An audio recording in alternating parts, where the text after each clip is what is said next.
그분이 병원 복도에서 제 손목을 잡아채던 순간 저는 그게 마지막이라는 걸 몰랐습니다. 시아버지의 목소리는 낮았지만 날카로웠어요. 주변 사람들이 고개를 돌릴 만큼요. 네가 감히 내 아들한테 그런 말을 해?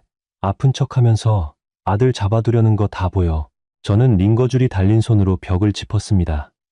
방금 항암 치료를 마치고 나온 참이었거든요. 머리카락이 빠지기 시작한 지 2달째였고 그날따라 어지러움이 심해서 복도를 혼자 걷기도 힘든 상태였어요. 그런데 시아버지는 그 앞에서 제 팔을 잡고 목소리를 높이고 있었습니다. 아버님, 제발요. 여기서가 어디야? 여기가? 내 며느리 입원실이잖아. 내가 할 말 못해? 간호사 한 분이 가까이 다가왔어요. 하지만 시아버지는 아랑곳하지 않으셨습니다. 치료비가 2천만 원이야. 2천만 원. 그 돈이 어디서 나오는 줄 알아? 다 우리 아들이 버는 돈이야.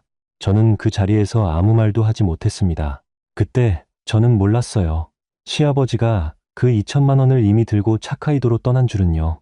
제 이름은 이수아입니다. 올해 36이에요.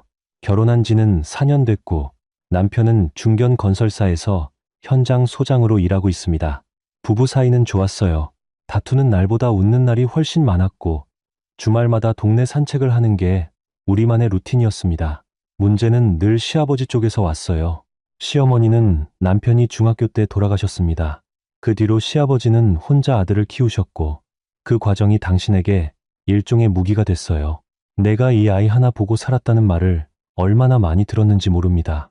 남편은 그 말 앞에서 늘 약해졌어요. 저도 처음엔 이해했습니다. 혼자 아들 키운 아버지의 외로움이 느껴지기도 했거든요. 그런데 유방암 진단을 받은 뒤부터 달라졌어요. 작년 이맘때 정기검진에서 발견됐습니다. 초기였어요. 의사는 수술 후 항암 치료를 병행하면 완치 가능성이 높다고 했습니다. 겁이 나지 않았다고 하면 거짓말이겠지만 그래도 남편이 곁에 있어서 버틸 수 있었어요. 남편은 제 손을 잡고 이렇게 말했습니다. 우리 같이 이겨내자. 걱정하지 마. 문제는 남편의 회사였어요. 하필 그때 강원도 신규 현장 공사가 시작됐고 남편은 현장 소장으로 발령이 났습니다. 최소 2달, 상황에 따라 더 길어질 수도 있는 일정이었어요. 항암 치료를 혼자 받아야 하는 상황이 된 거죠. 그 이야기를 시아버지께 드렸을 때 처음에는 당신이 먼저 나서셨어요. 내가 옆에 있어주지. 수아 혼자 병원 다니게 할 수 없지. 남편도 그 말에 안심했고 저도 감사했습니다. 며칠 뒤 남편은 치료비를 정리해서 시아버지 통장으로 보냈어요. 수술비, 항암 치료비, 입원비, 간호보조비용까지 합쳐서 2천만 원이었습니다. 우리가 5년 동안 모은 돈이었어요. 아버지, 수아 부탁드립니다. 제가 현장에 가 있는 동안 옆에서 잘 봐주세요. 남편이 출발하던 날 아침, 시아버지는 고개를 끄덕이셨습니다. 당연하지. 내 며느리인데 걱정하지 말고 가. 남편이 떠난 날 저녁, 시아버지는 제게 전화를 하셨어요.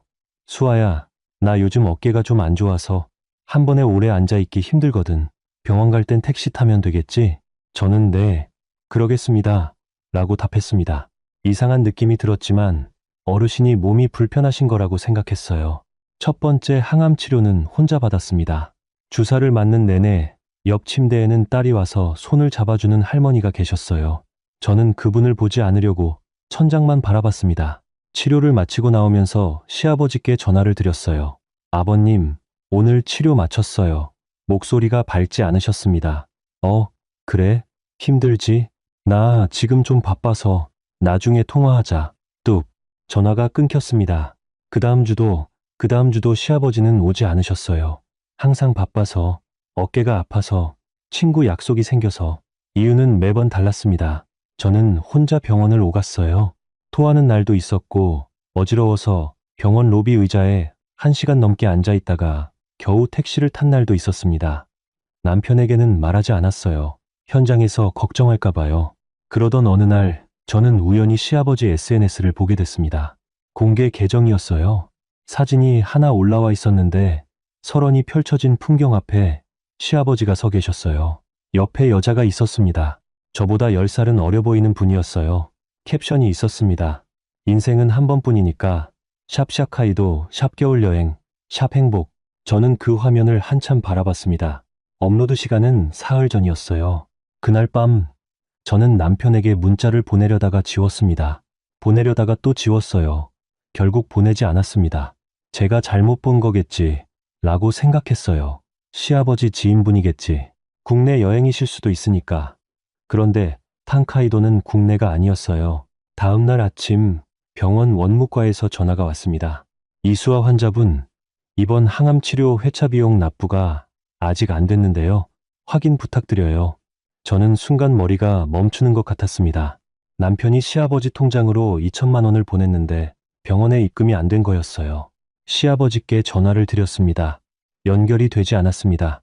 문자를 보냈어요. 아버님, 병원에서 연락이 왔어요. 입금이 안 됐다고 하더라고요. 확인 부탁드려도 될까요? 답장이 없었습니다. 2시간이 지나도, 4시간이 지나도요. 저는 결국 제 적금을 해지해서 당장 치료비부터 냈습니다. 치료를 미룰 수 없었으니까요. 그리고 그 다음 날 시아버지가 직접 병원에 오셨어요. 제가 항암 치료를 마치고 복도로 나오던 참이었습니다. 그리고 그 자리에서 시아버지는 저를 향해 목소리를 높이셨어요. 돈 얘기 꺼낸 게 그렇게 당당해? 내 아들이 번 돈을 내가 어떻게 쓰든 네가 무슨 상관이야? 저는 링거줄이 달린 손으로 벽을 짚고 서서 그 말을 들었습니다. 아버님, 저 치료를 계속 받아야 해서요. 그 돈이 치료비인데. 치료비? 네가 그렇게 아픈 척하면 아들이 일도 못하잖아. 정신력이 없어서 그래. 마음먹기에 달린 거야. 간호사가 다가와서 조용히 말했어요. 보호자분, 환자 상태가 좋지 않으셔서요. 시아버지는 그 간호사를 한번 쳐다보시더니 말했습니다. 저 며느리예요. 뭐가 문제예요? 그리고 저를 보셨어요. 내가 알아서 할 테니까 네가 먼저 나서지 마. 그리고 돌아서셨습니다. 저는 복도 의자에 주저앉았습니다. 어지러운 건지 서러운 건지 구분이 안 됐어요. 그날 밤 저는 다시 시아버지 SNS를 찾아봤습니다. 새 사진이 올라와 있었어요. 자카이도 어느 온천료칸 앞에서 찍은 사진이었습니다. 그 여자와 함께 찍은 사진이었어요. 시아버지가 그분의 어깨에 손을 올리고 있었습니다. 댓글 중에 이런 게 있었어요. 어머, 사장님, 요즘 너무 좋아 보이세요. 시아버지가 답글을 달았습니다. 인생 이막이 이렇게 좋은 거였어. 호호, 저는 핸드폰을 내려놨습니다. 2천만 원으로 차카이도에서 한 달. 그제야 모든 게 연결됐습니다. 남편에게 연락해야 한다는 걸 알았어요. 하지만 그 순간 몸이 먼저였습니다. 새벽에 갑자기 고열이 나기 시작했어요. 항암 치료 부작용으로 면역이 떨어진 상태에서 체온이 39도를 넘으면 응급 상황이라고 의사가 미리 알려줬었거든요. 저는 혼자 119를 불렀습니다. 응급실에서 남편에게 전화가 간 건 제가 아니었어요. 병원 측에서 보호자 연락처로 자동으로 연락이 간 거였습니다. 남편이 전화를 받았을 때 저는 이미 응급처치를 받고 있었어요. 강원도 현장에서 바로 차를 몰았다고 했습니다. 4시간 걸리는 거리를 3시간도 안 되어 왔어요. 응급실 커튼을 젖히고 들어오던 남편의 얼굴을 저는 평생 잊지 못할 것 같습니다. 창백하다 못해 하얀 얼굴이었어요. 수아야. 그 한마디에 저는 그제야 울었습니다. 참았던 게 한꺼번에 쏟아졌어요. 남편은 제 손을 잡고 한참 아무 말도 하지 않았습니다. 그러다가 천천히 물었어요. 아버지는? 저는 대답하지 못했어요. 남편이 다시 물었습니다. 치료비는? 저는 그때 전부 말했어요. 병원에서 입금이 안 됐다고 연락이 왔던 것도, 제가 적금을 깨서 낸 것도, 시아버지가 병원에서 저한테 한 말도, 그리고 SNS에서 본 카이도 사진도요. 남편은 제가 말하는 동안 아무런 표정이 없었습니다. 그게 더 무서웠어요. 응급실 밖으로 나간 남편이 돌아온 건 1시간 뒤였습니다. 얼굴빛이 달라져 있었어요. 조용히 제 옆에 앉더니 핸드폰을 보여줬습니다. 시아버지 카카오톡 화면이었어요. 남편이 예전에 알고 있던 비밀번호로 들어간 거였습니다. 저는 그 화면을 봤습니다. 처음에는 그 여자와 나눈 여행 계획 대화였어요. 오빠, 차카이도 한 달 너무 좋다. 나도 진짜 기대돼. 아들이 치료비 맡겨뒀는데 거기서 쓰면 되겠다. 여보, 며느리 치료는요? 며느리가 뭐, 요즘 젊은 애들 멀쩡한 거 잘 알아. 정신력이 약해서 아픈 척하는 거야. 병원비 절반만 쓰면 되지. 나머지는 우리 거야. 저는 핸드폰을 드는 손이 떨렸습니다. 대화는 계속됐어요. 아들이 눈치채면요? 아들은 현장에 있잖아. 알 방법이 없어. 며느리한테 가서 한마디 해두면 돼. 입 다물게. 실제로 그러셨구나. 저는 며칠 전 병원 복도에서 있었던 일이 다시 떠올랐습니다. 그게 끝이 아니었어요.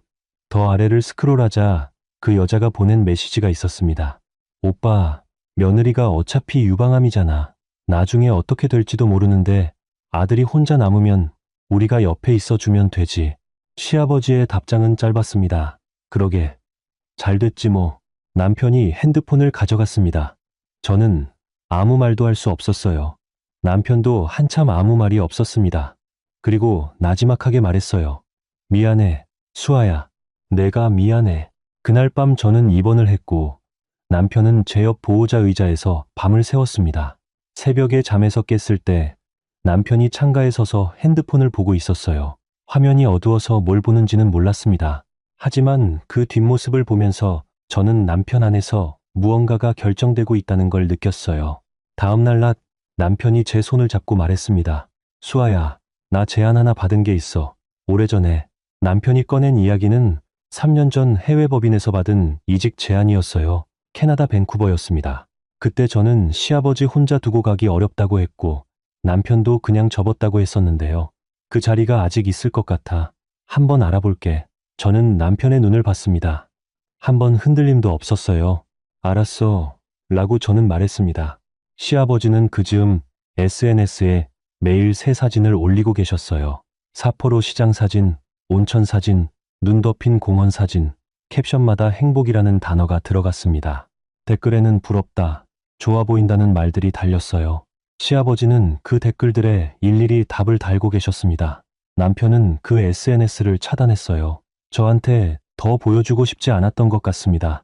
남편의 전 직장 인맥을 통해 캐나다 법인 쪽에 연락이 닿았어요. 생각보다 빠르게 답이 왔습니다. 자리가 아직 있었고 오히려 더 좋은 조건이 됐다고 했어요. 현지 의료 지원도 포함이었습니다. 항암 치료를 밴쿠버에서 이어서 받을 수 있다는 얘기를 들었을 때 저는 처음으로 눈물을 흘렸습니다. 무서워서가 아니라 이제 제대로 치료받을 수 있겠다는 안도감 때문이었어요. 남편은 조용히 움직였습니다. 저한테도 자세한 내용을 다 말해주지는 않았어요. 그냥 준비되면 알려줄게 라고만 했습니다. 저는 믿었어요. 입원한 지 열흘쯤 됐을 때 남편이 말했습니다. 수아야, 집 내놨어. 저는 놀랐어요. 우리 신혼 때부터 살던 마포 아파트였거든요. 팔아야 해? 응, 여기 다 정리하고 가야지. 이틀 만에 매수자가 나타났어요. 주변 시세보다 조금 낮게 내놨다고 했습니다. 남편은 매매 계약서에 서명하고 병원으로 돌아왔어요. 덤덤한 얼굴이었습니다. 제가 퇴원하던 날, 집에는 짐이 거의 없었어요. 남편이 제가 입원해 있는 동안 조용히 다 정리해뒀더라고요. 가구도 없고 옷가지와 서류 몇 가지만 박스에 담겨 있었습니다. 텅 빈 거실에 서 있으니 묘한 기분이 들었어요. 허전하면서도 가벼웠습니다. 남편은 회사에 사직서를 제출했습니다. 본사 인사팀에서 붙잡았지만 남편은 가족 사유라고만 하고 완곡히 거절했어요. 그게 어떤 가족 사유인지는 말하지 않았습니다. 저도 다니던 마케팅 대행사에 메일을 보냈어요. 치료 때문에 그만둬야 할 것 같다고 짧게요. 출국 전날 남편이 시아버지 집으로 갔습니다. 저는 말리지 않았어요. 남편은 2시간 뒤에 돌아왔습니다. 아무것도 들고 오지 않았고 아무 말도 하지 않았어요. 씻고 나서 제 옆에 누웠는데 한참 동안 천장을 바라봤습니다. 수아야, 응, 내가 아버지한테 말했어. 이제 연락하지 않겠다고. 저는 남편의 손을 잡았습니다. 그게 다였어요. 그 이상 묻지 않았습니다. 출국 당일 새벽, 우리는 인천공항으로 향했습니다. 짐은 캐리어 2개와 작은 백팩이 전부였어요. 체크인을 마치고 출국 심사를 기다리는데 남편이 말했습니다. 수아야, 배고프지? 뭐 먹을까? 저는 웃었어요. 그 순간이 이상하게 편안했거든요. 비행기가 뜨고 한국이 점점 작아지는 걸 창밖으로 보면서 저는 속으로 말했습니다. 안녕, 이제는 정말. 밴쿠버에 도착한 건 이른 아침이었습니다. 공항 로비에 현지 코디네이터가 나와 있었어요. 남편 회사에서 연결해준 분이었습니다. 한국어로 인사해줘서 반가웠어요. 바로 숙소로 이동했습니다. 넓지는 않았지만 창문으로 산이 보이는 깔끔한 아파트였어요. 저는 소파에 앉아 창밖을 봤습니다. 공기가 달랐어요.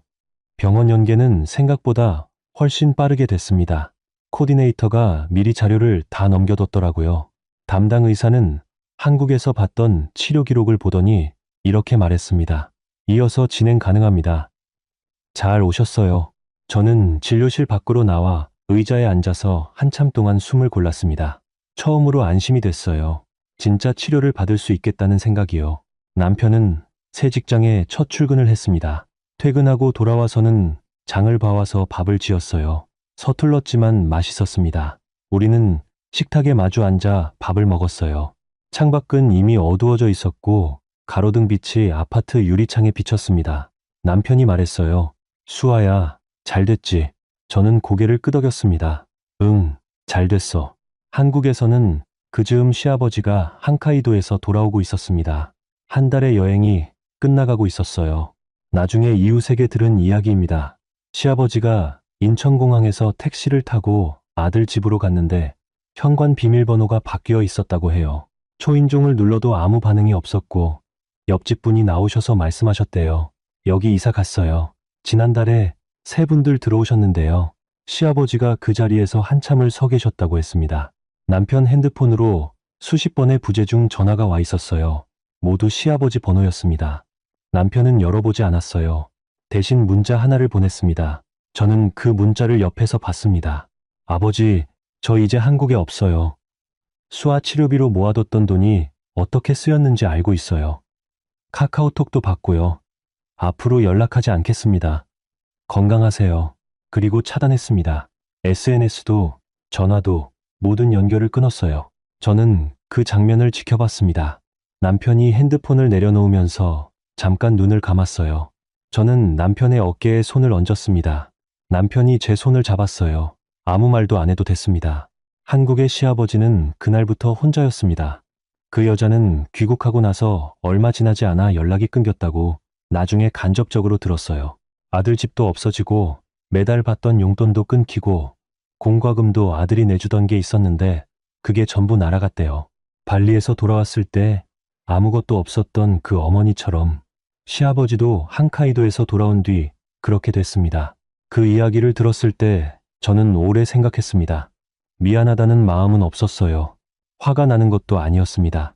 그냥 멀게 느껴졌어요. 이미 이 세계에서 저와 관계없는 일이 된 것처럼요. 밴쿠버의 가을은 단풍이 정말 예뻤습니다.